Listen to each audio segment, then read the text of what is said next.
That's Last Crack right here on your Classic Metal Show with Passenger. And that's from what release there, Chris? That is from The Uprising, which comes out next Friday. Oh, very nice. Isn't it funny how records drop on Friday now instead of Tuesday like they used to? Yeah, they changed it a couple of, 2 years ago or something? Yeah, about that. Yeah. Yeah, and I'm not sure why. I don't know what. I guess that you can go into the weekend with something new. I guess. Well, I don't understand what difference it makes, but whatever. I mean, Friday, Tuesday, as long as I get them. You know what the big thing is, and maybe you're feeling this, maybe not. I never know what's coming out anymore. I just always kind of, maybe it's partly because we get promos all the time and whatnot, but right. I never know what's coming out. I rely very heavily on Google Play to tell me, hey, these are the new releases this week. And Google Play and I have become sort of friends, so they sort of know what I like. But, I like the Sammy Hagar record, Space Between. I didn't even know it was out until it just popped up in my Google Play saying, hey, you want to hear this? So, it's one of those things anymore. I don't think the release date is even important anymore. Do you? Well, maybe not to you. Yeah. Because I do notice there are fans out there that'll comment on the Facebook or, some social media and say, hey, the such and such comes out next Friday. First day buyer. Yeah, first day buyer. Yeah. First. I'll be first in line on iTunes. Yeah, exactly. First day buyer. That's right. All right. Well, dude, we got to talk about this. This is something I've seen bandied about. Okay. And, not that this is any surprise at all. Yeah. But believe it or not, mm-hmm. Vinnie Vincent's latest comeback performance is no longer advertised on his website. You're kidding. I was so sure it was going to happen this time. My suspicion is, and it always has been, and I'll back it up, this guy cannot play. You think that's what it is? Yeah, I just don't think he can play. Yeah, he did, when he showed up and riffed on whatever that whatever that band was called, Forced by Fire or whatever. Exactly. Whatever that was, he really looked out of place. Very uncomfortable. Yeah, and I'm kind of with you. I just don't think he can play for shit anymore. I don't think so. I think he lost his chops. I just don't think he can play. Yeah. I don't think to be honest with you, I don't think he has the desire. No. I think it's more or less like people pressuring him to, dude, you got to come back and play. Go, yeah, we'll do that. I'll set it up if you'll go, oh, sure, yeah. And right. then, and then when it comes down to put up or shut up, it's just like, you know what, something come up. Yeah, I really didn't have time to practice in these 6 months since I said I would. Yeah. Well, dude, it's already been over a year since his reemergence into public. Yeah, and how's that been for him? Not very good. Not very good. Well, isn't this like the third time that he scheduled some kind of a show and never happened? Well, it is. And the one thing that I did see, and, I don't know how true this is. I did not research it myself. But before this current thing was canceled, somebody that I know that is one of these Kiss people that just goes crazy about fucking Vinnie Vincent like he's something. Okay. Told me that he went to the website of the club or the venue. Not the venue, because I think Vinnie was selling them on his personal website. Okay. The tickets. And there was only supposed to be 60 tickets available. So he went and tried to buy 60, and then he went down and he was able to buy at 52. So he only sold 8 tickets. Okay. Which makes sense. It was $300 a hit. But they only sold like 8 tickets. Yeah, well, the thing is that he pulled out several times already, and people are going, fuck that. Yeah, people don't want to get fucked. Yeah, I'm not going to gamble this. Yeah, and Vinny's been notorious with those. You know, he can say he's going to reward people with 2 box sets. You know, as he said to Eddie Trunk or whoever. Yeah, I'm going to send everybody 2 box sets. Well, those people are still waiting for those. You know, and people don't want to get burned again. You know, they just don't want to get smoked by this con artist, or this alleged con artist, I should say. Yeah. Former Kiss guitarist Vinnie Vincent performed performance at the Speedball Jam, which was scheduled to take place next month at the SIR soundstage in Nashville, Tennessee, is no longer being advertised on his website. The appearances section of VinnieVincent.com appears no mention of the June 7th event, but includes the following message: come see the legendary Vinnie Vincent in person. Vinnie will be appearing at a variety of events for musical performance. He won't be playing. He's just going to show up there. Yeah. He'll sign pictures. Yeah. Meet and greets, autograph sessions, photo ops, and more. Check the listing below for appearances in your area. Yeah, I can't play, but I could work a marker. Yeah. So he's Comic-Con guy now. Yeah, more or less. Okay. He's going to be that B-lister standing next to Florence Henderson and Cindy Brady. Vinny's Speedball Jam appearance was being billed as an intimate event with only 60 tickets available at the cost of $300 a ticket, just like what you said. Right. The performance was supposed to see Vinny backed by his hand-picked musicians, Mike Weeks and Chuck White. Oh, Mike Weeks and Chuck White were going to be not Chuck Wright, but Chuck White. Shit. Sure, I can't convince him to come back. I'll buy a ticket. Never mind. Yeah. Jesus Less than Christ. a week ago, fans reported by way of social media that fewer than a dozen tickets had been sold for the Speedball Jam. A representative for SIR confirmed to the Ultimate Class of Rock that the show won't be happening at the venue, explaining that it's been pulled from the schedule this morning and that its only involvement with the event was to rent the space to Vincent. Yep, nice. Earlier in the year, Vinny canceled his original comeback concerts, which were supposed to take place February 8th and February 9th in Nashville due to a dispute with the promoter. Robert Fleischman, a former member of Journey and Vinnie Vincent's post-Kiss band Vinnie Vincent Invasion, was supposed to sing for Vinny, but abruptly pulled out of the project in November, saying that he was unhappy about the elements of the project. Right. Derek Christopher, the promoter for Vinny's comeback concert, said that he was shocked by Vinny's decision to scrap the shows 2 weeks before they were scheduled to take place. Yeah. Vincent's plan for his comeback was publicly changed several times.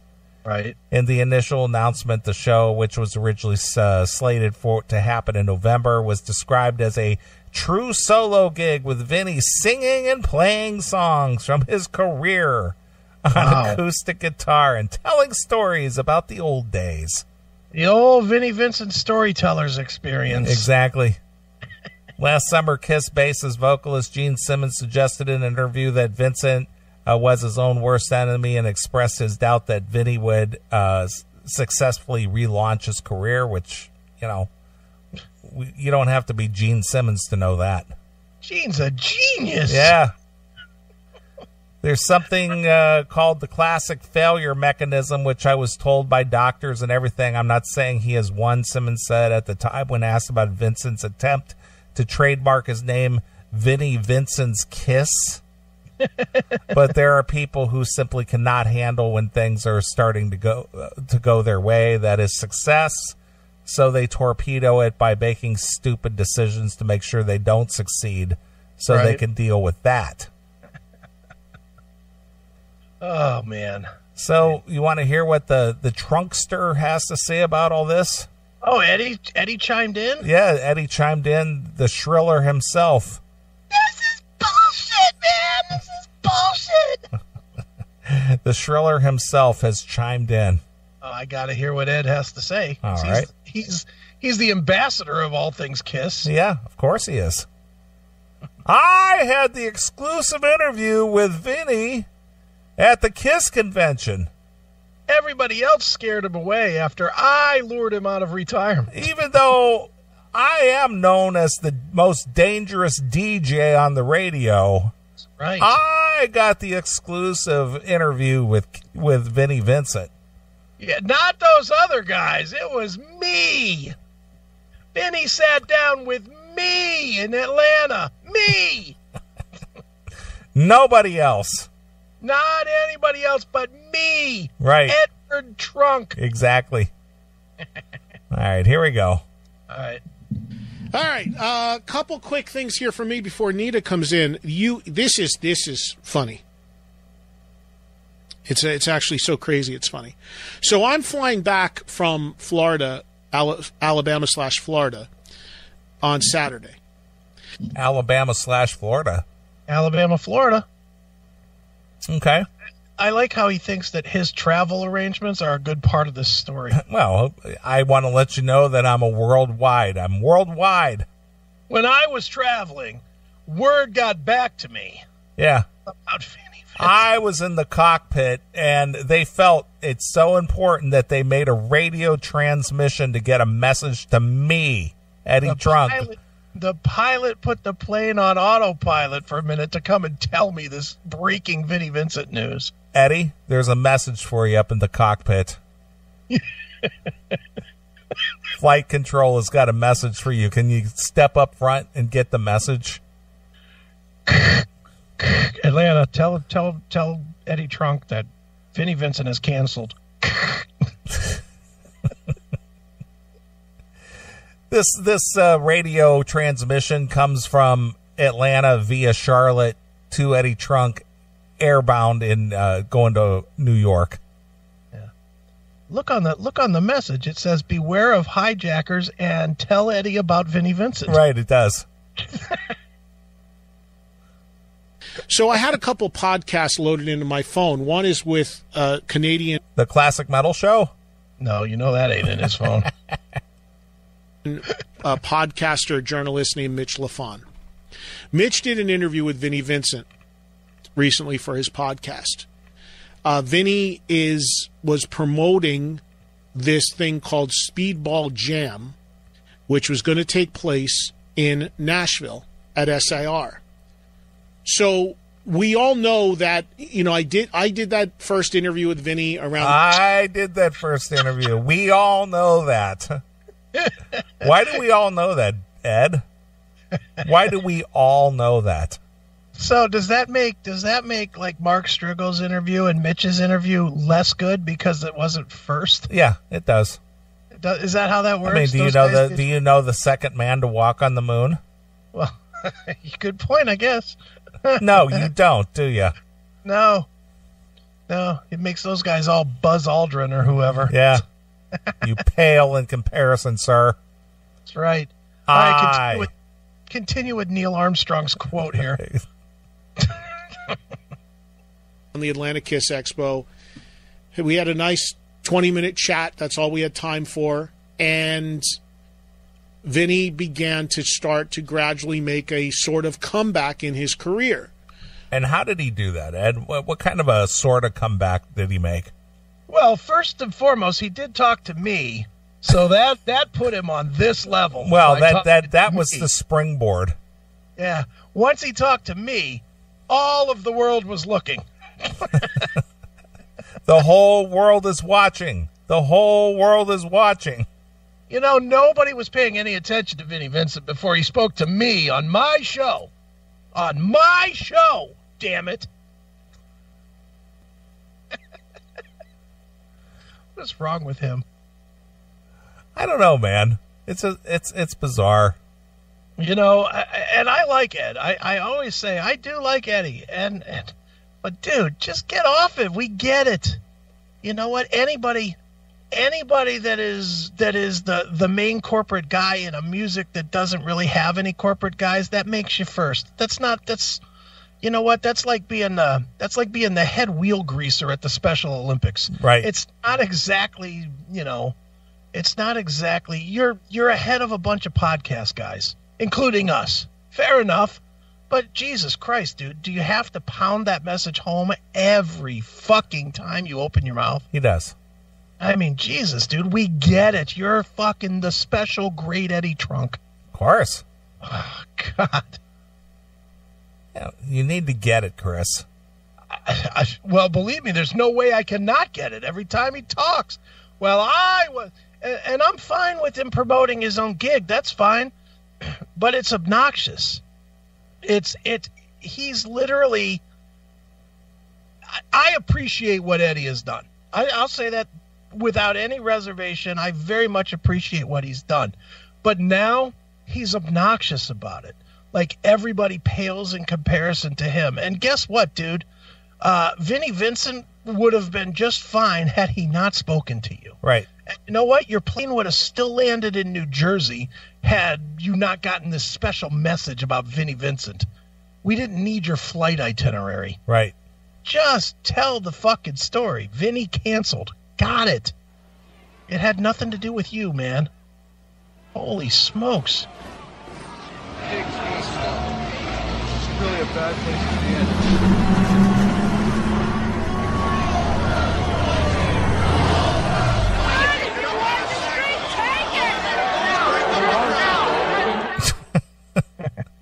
The whole world is watching. Yeah, no kidding. All right. Getting back to Edward. All right.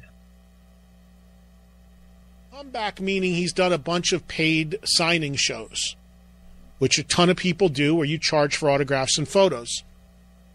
And yes, although all of these people will tell you that they do those shows because they're wonderful to meet the fans, let's be honest, it is also about making money. That's why you're charging to take the photos and signatures. Everyone does it. I'm not judging it, but let's call it what it is. It is a money-making opportunity. So that's predominantly what Vinnie has done, outside of a couple very small other things, ever since he kind of came out of hiding. So I'm listening to this podcast, which I hear a little shrill going on. I'm listening to this podcast. I hear the shrill machine starting to wind up like a turbocharger. It's boiling in his gut, just getting ready to explode. It is. which was done the late April, I believe. And they're pushing this event, which holds 60 people cap. And I'm like, that seems kind of weird that you've got to even push that hard to sell 60 tickets, because you would think that'll sell out in 2 seconds flat. Now, everyone knows, unfortunately, Vinnie has had a history of canceling things and not showing up for things and having cancellation issues in his history. Mm-hmm. So during this podcast, Vinnie is like more or less berating the idea that he would cancel this thing. Oh, of course, you know, all the haters saying this is not going to happen and this is going to get canceled. They're crazy. They not a chance. You know. So I'm listening to this, and Mitch, the interviewer, is, yeah, of course it's not going to cancel Vinnie. They're all, you know, saying like it's outrageous to think, given the history, that. All right, I hear the shrilling. Given the history of this. The shrilling is kicking in. Is he throwing Mitch under the bus for softballing? I don't know. That's what it sounds like, does he? Because he said that Mitch is saying, "Oh, it's crazy that people." Yeah, would say it's crazy that, people would say that. They're just a bunch of haters, Vinny. Yeah, we know you're a stand-up chick.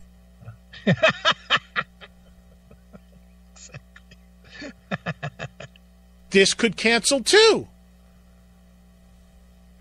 So I'm listening to the interview, which was very little about Kiss even. It was about things he did before Kiss, so that was somewhat interesting. So I'm listening to this, and I'm listening, and they're saying the event is like June 7th or something.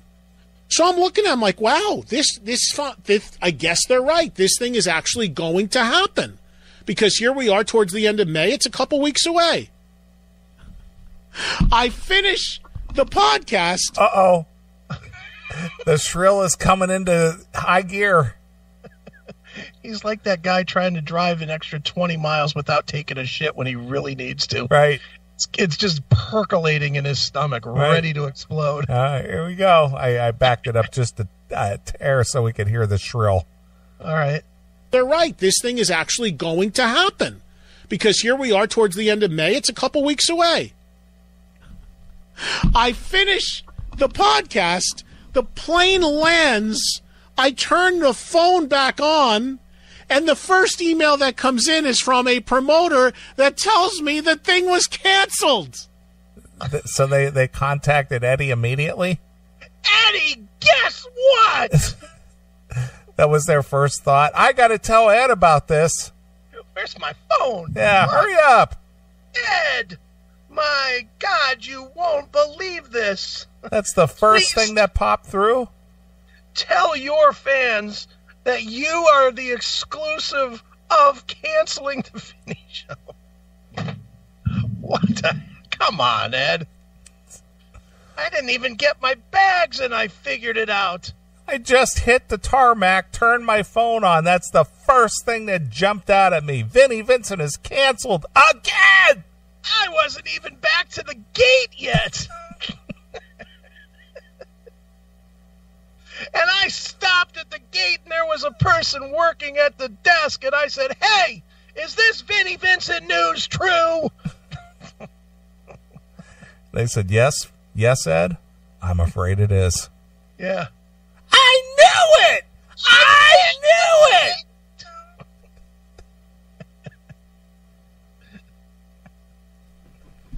Oh my God. Now, I had nothing to do with it, and I didn't even plan on attending, and I have no issue with Vinny or with Mitch or anyone. I mean, I really don't. I interviewed Vinny. I know Mitch. He's a friend. It's all good. That's what we say about you, Ed. Mm-hmm. We say the same thing. But here comes the but. Uh-huh. But especially Vinny, like, just to insinuate that something could be canceled that he's doing. I'm going to show you. And literally... To insinuate? I can't believe he would say something like that.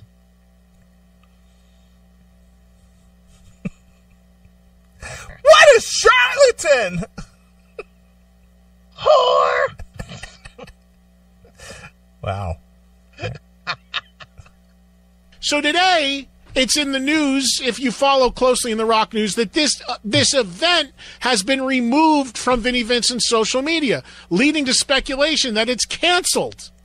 Leading to speculation? Leading to speculation. The only rock news I follow is over there at EddieTrunk.com. Right. Because Eddie is the pulse. You know, blabbermouth, brave words, you know, none of that. Metal injection, none of that. I go right to the source, EddieTrunk.com. Right, of course. Because he's got his ear to the ground. He sure does. Even when he's on the plane. 3 reliable sources have indeed told me it's canceled. Why else would it be off his website? He's a fact checker. Fact checking his sources. I like that he's hitting his desk, too. Yes. Emphatically. God damn it. Timing of that was incredible. Finish this thing. This guy was just like, and all you haters and people saying, why would you even think this is going to be canceled? Turn the phone on when the plane lands. It's canceled. You couldn't make that kind of stuff up. Oh, you could. You could. Somehow I'm thinking there might be just a little bit of embellishing on this story. Yeah, the plane hits the ground. It's canceled. Can't believe it.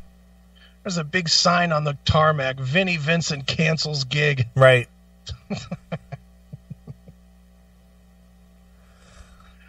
Oh, my. As a 50-plus-year-old guy, Yeah. what gets you so worked up like this? Certainly not Vinnie Vincent. Nothing gets me worked up like that. I mean, I like to yell and scream and holler and stuff, but my goodness. Yeah, Vinnie Vincent? Yeah. You're gonna waste that much time and effort, energy? Yeah, I would say 90% of the time I'm joking around. You know, I can't imagine being this emotionally attached. Yeah, being this tweaked about something like that. Well, he's that tweaked. He's got to make sure that you know that he's somehow part of the story, even when he's not. You know, it's like it's a whole thing with him. He's got to make sure that we all know that he's a big part of this deal. I am woven into the fabric of this. That's right. As we landed the plane and they rolled the red carpet down the steps so that I could walk out, I had a messenger come right up to me and say, Vinnie Vincent canceled his gig. And I was like, wait a minute. Let me check with my sources. Because my sources wouldn't lead me astray. Right. And sure as shit, I had 3 messages on my phone from deep inside the Vinnie Vincent show camp. Right. Shut up. Jesus. I don't know what's going on with Vinny. I don't know him that well. I only interviewed him the one time. I wish him the best, but there is... Which I want to point out that I was the only one to interview him. So I don't know him that well, but let's not forget. I interviewed him that one time. Let's not forget that. Keep that in mind, folks. I did that.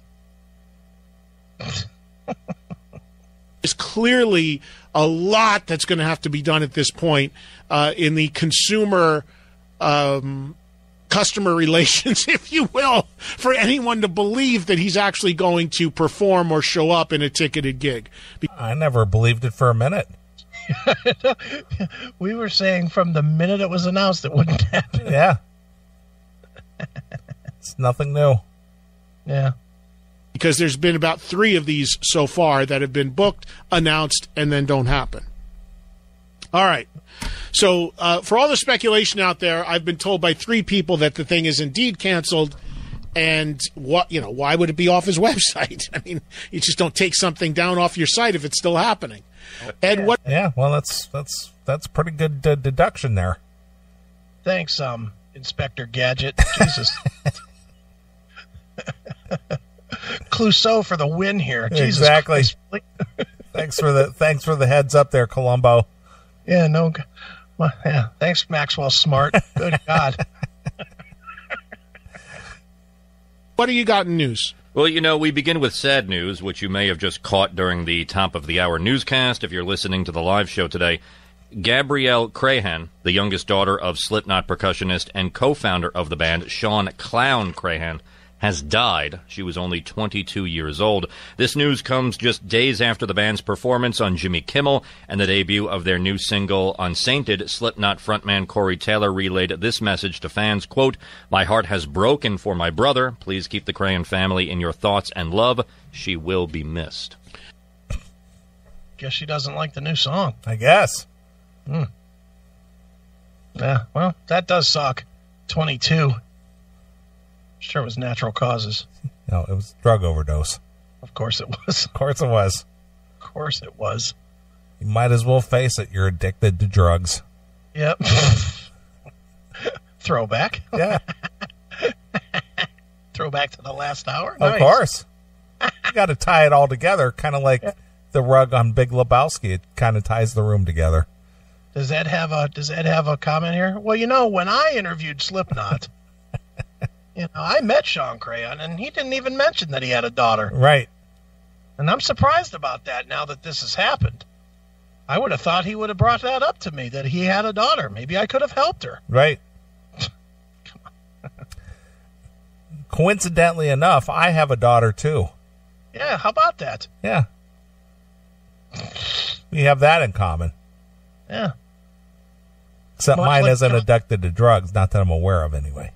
Much like Sean Clown Crayon, I, too, fucked a woman and had a baby. Yeah. Jesus. Sad news, no cause of death has been announced. Apparently, she's a woman that did have some issues in the past, and very, very sad news. So our condolences to the whole Slipknot family. Yeah, she had a father named Clown. Yeah, thoughts and prayers. Yeah. Thoughts and prayers. You like to grow up with your father named Clown. Yeah, exactly. It's like having a mother named Clowny Mom. Another throwback. Evening, girl. Hey, yeah, Clowny Mom. I wish they would come back. Right. I miss the anime girl and Clowny Mom show. Sure. There, and it was a hell of a performance there on Kimmel. I saw it. To see a band that It was a hell of a performance on Kimmel. Neil, you missed the important part. He saw it. Yeah. Well, since when does anybody turn on late night TV looking for a hell of a performance on a joke talk show? That's what I always do. Sure you do. I can't wait to turn on Kimmel so I could see Slipknot perform. Metallica, Slayer. I know they've all done it, but I mean, that was one hell of a performance. It's amazing. Yeah. Heavy and that over the top, playing on a network TV show, pretty incredible. So, pretty but incredible. Some sad news. Was that really incredible? Does anybody even watch Jimmy Kimmel or Seth Meyers or any one of those guys? Does anybody watch those shows anymore? I don't know. I don't think they have the popularity they used to. Yeah, what sure. I mean, but there's like 5 of them, isn't there? Well, there's the Tonight Show with what's that guy's name? The guy from the yeah, that guy. Is his name Jimmy something too? Jimmy Fallon. Jimmy Fallon. Yeah. Yeah, and you got Kimmel, and you got the Late Show with Stephen Colbert. Yeah. And you got the Seth Meyers one. And then who's the redheaded guy? Conan. Yeah, Conan's on TBS or TNT or something. You couldn't even tell me, dude. I would never know. When Georgetta first dumped me, I was trying to. This is how fucking fucked up I was in my head. I was, and you remember, I was kind of lost. I was lost about who I was as a person and, how I was going to make my life come back together, etc. And I decided that one of the things that I needed to do to make my life a little more normal was do what quote-unquote normal people do. Yeah. So I started watching The Tonight Show. Oh, my God, dude. Really? I for like 6 months, I tried with Jimmy Fallon. And it was so fucking awful. Yeah, of course. It's just it's bad jokes and it's, bad music and, stupid puns and, very political. Yeah, well, Fallon was not very political. Yeah, well, Trump wasn't in office at the time. I still don't think he's political.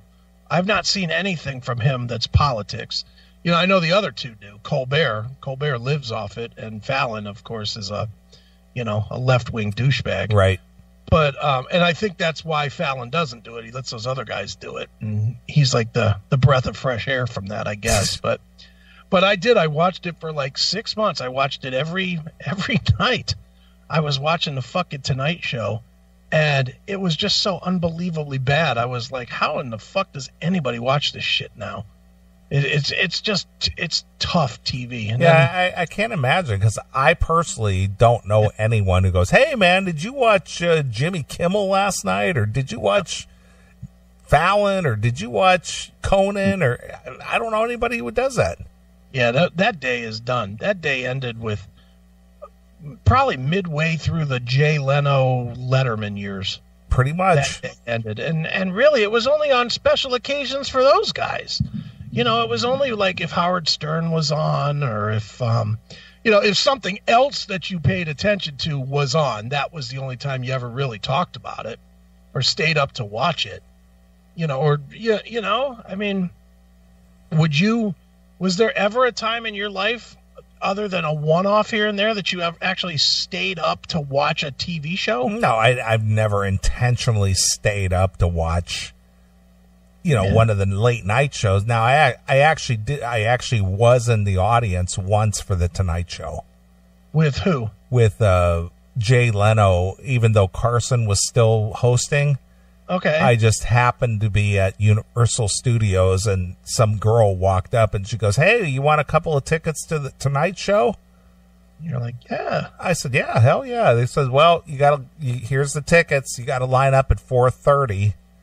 4:30. Yeah, because they tape it. Okay, shoot at 5. Yeah. Yeah, they tape it. So I went, and I remember like it was yesterday. It was Jay Leno hosting, right? Michael J. Fox, Dick Butkus, and Deidre Hall were the guests. Deidre Hall from Days of Our Lives. Yeah, Deidre? Yeah. I had a thing for her. Yeah, well, she was hot. She was hot. Dude, she was hot. She was the original MILF in my life. Oh, yeah, absolutely. She was her. There was just something about her mouth. I don't know what it was, but yeah, she was. It was those three. Yeah, Deidre Hall was. She's right there in that top 5 realm for me with like Jeannie. She's a hottie, man. Yeah, she still looks pretty good. I haven't seen her in years, but I did see her. I did see her in person, though. I saw a picture of her. Honestly, this week, she was doing some appearance somewhere with that Drake Holgelston or whatever. He played John on Days of Our Lives. I wouldn't even know. I'm embarrassed to admit that I watched that for a long time, for like years when I was home from the burn incident. I wouldn't know. I just knew who she was. Yeah, I watched her. Dude, that was a good show for spank material. Holy smokes. Because at that time you had Deidre Hall and you had that girl that played Sammy. I forget what her name is, but she was the host of The Biggest Loser. The chick with the big tits. You know, she was on that show. And then you had Kristen what's her name? Krista Allen, who she's the girl with the tits in the Liar Liar movie. Well, it's just funny because every girl that you mentioned, she was the one with the tits, and she was the one with the tits. But in this case, that's how you know her, because she was the girl with the big tits in the elevator. That in Liar Liar, when Jim Carrey gets in the elevator and she goes, "Oh, everybody's being so nice to me." Yeah. And Carrey goes, "Yeah, it's because you got huge tits." Yeah. You know that she's that girl. She was on Days of Our Lives, and she was hot. They always found a reason to put her on the beach and in a bathing suit and whatnot. I thought Marlo Thomas was that girl. Yeah, Margot Thomas was that girl back in the 70s. But and then they replaced Krista Allen with Lisa Rinna. Dude, you know way too much about that. I couldn't tell you one girl from the next or what show was what. Dude, I know. When it comes to the chicks on TV and in movies, I know them.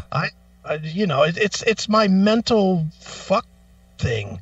You know, it's why I love porn so much, because I can paint that picture. Yeah, I can paint that picture in my head, and believe me, I learn the names of the ones I think that are hot. Yeah, because believe me, when I'm spanking my dick, I'm thinking about them, and I want to know their name. I don't want to just be like, "Oh yeah, suck that strange girl whose name I don't know." Right.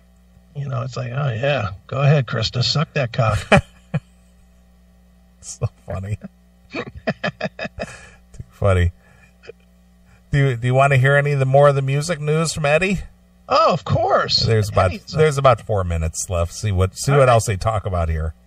Let's see how quick they move off of thoughts and prayers. Let's see if they talk about girls with big tits. Yeah, let's see. Keep Chris's attention. Of course. It's coming off the heels of that tragic. Indeed.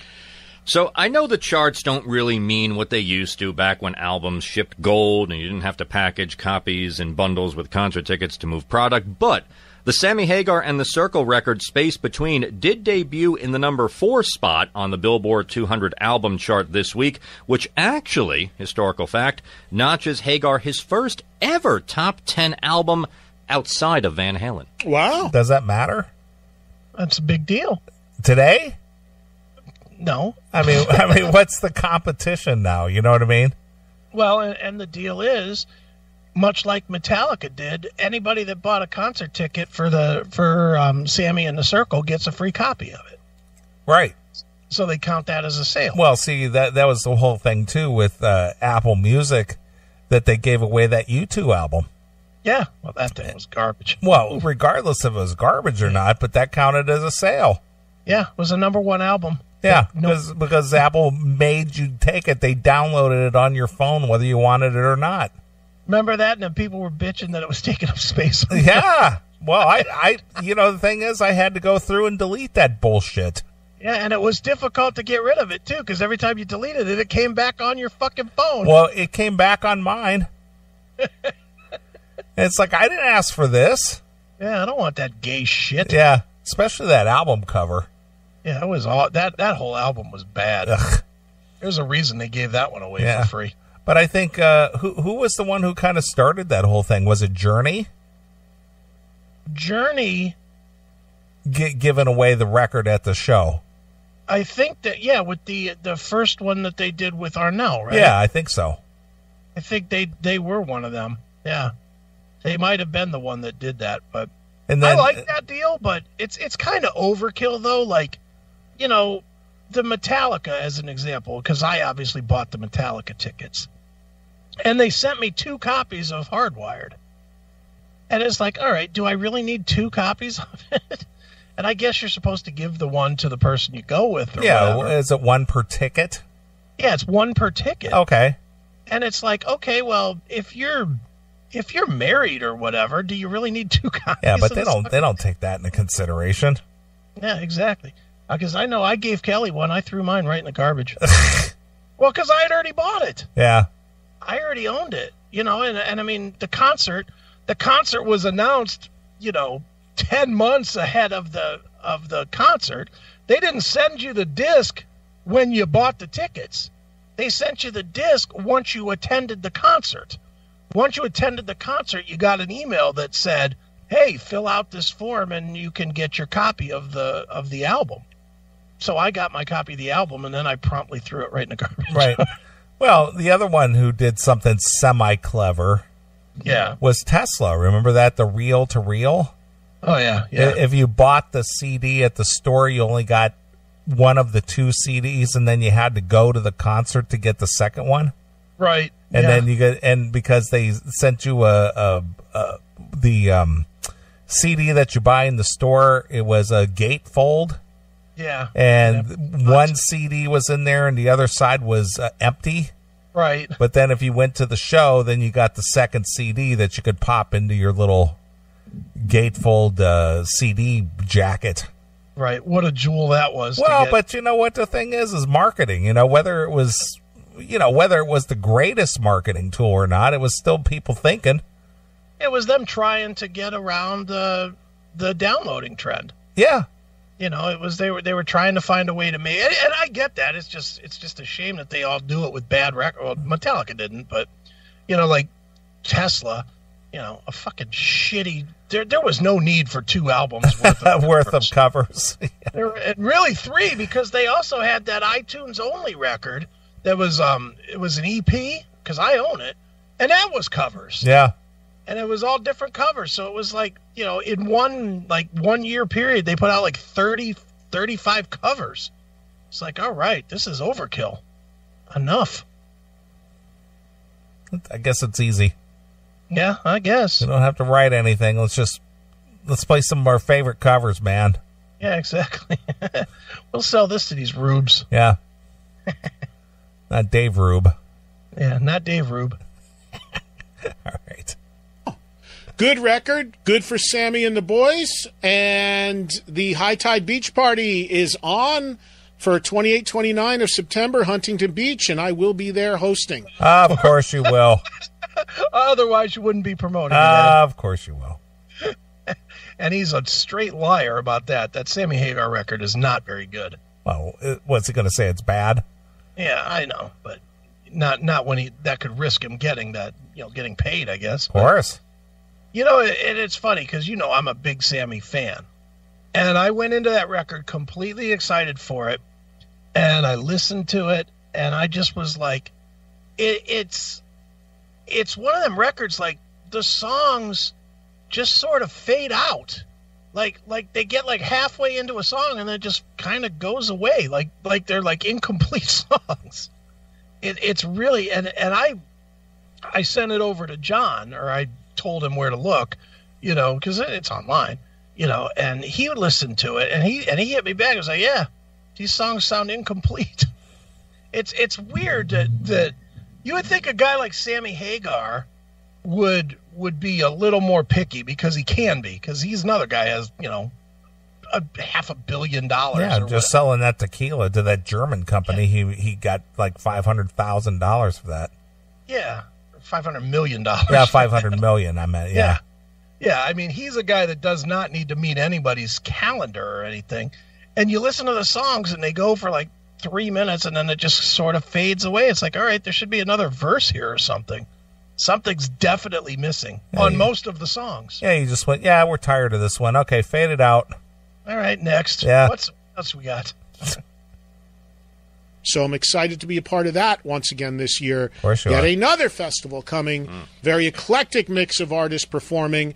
Sammy and the Circle, of course, headlining one of the days. My understanding is Sammy will only be playing, and I think only be there unless he does a drive-by one of the days, but he's only performing one day, not both days. Where is he going to be the other day? I don't know. I think that's What? What do you mean you don't know? Ed, He didn't check in with you and tell you this is where I'm going to be the next day? Ed, call him up. I'm sure he's on your voicemail. I mean, holy shit, or he's on your phone. Call him right now. Get the scoop. Yeah. Our fans want to know. You're such a good friend of his. Call him up. Come on, Ed. Don't leave us hanging. Yeah, Jesus. I'm told now. That could change, but that's what I was told. I saw a blurb through Sammy's social media. I think they had to postpone or cancel a show over the weekend due to weather conditions, as we were saying at the top of the program today. You know, when I had Danny Wimmer, Gary Spivak from Danny Wimmer Presents on this show a few months ago when we announced episode... Who? Danny Wimmer. Who? You know who, Danny. Okay. He had him on the show. All right. Center and my involvement with Don and Jim, we were talking about music festivals in general and the challenges of doing them, and they all said at that time the number one challenge is weather. And I was talking about this before. Is that the number one challenge? I would think getting asses in the door is the number one challenge. And making sure that all the equipment is there, making sure that the sound is right, Yeah. making sure the contracts are signed, making sure that the money is there. Dude, weather, number one. All right.